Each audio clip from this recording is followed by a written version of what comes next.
Huw Edwards, 60, has spoken out about receiving criticism from BBC News at 10 viewers. The Welsh presenter has fronted the 10 o'clock show since 2003 and is now the BBC's highest-paid newsreader. Nevertheless, the nature of his job means he does suffer backlash, which he admits has been difficult at times.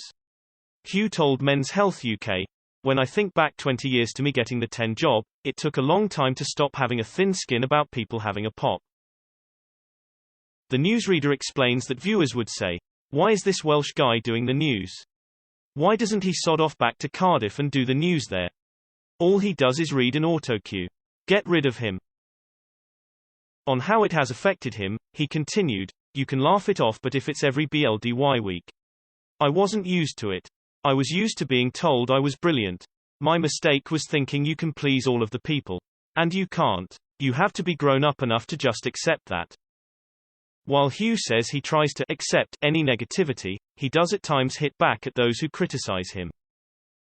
Last week it was estimated that Huw earned around £37,500 in the first quarter of the year thanks to external events, according to Press Gazette. This calculation is on top of his £430,000 BBC salary. The news struck a nerve with some viewers who questioned why he was being paid so much.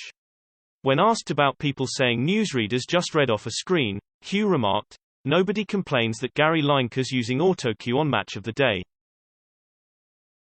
During the chat on BBC Radio 4, he continued, "People get terribly hung up about the Autocue thing.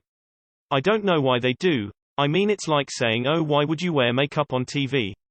Because you'd look like a rotting corpse if you didn't have makeup on TV, that's why." During his chat with host Jane Garvey, Huw also pointed out that his role goes beyond reading the news. He said, "Bear in mind lots of my work for the 10 o'clock news. Most of it is done before I go on air, so therefore you are part of the team that makes decisions about what's in the program. I'm responsible for writing headlines and cues, so there's journalistic work that goes on before you go on air. When you're on air, yes, of course there are certain demands which are to do it in a professional and polished way. But I would say the news channel is probably a better example. You're interviewing people, you're responding to things.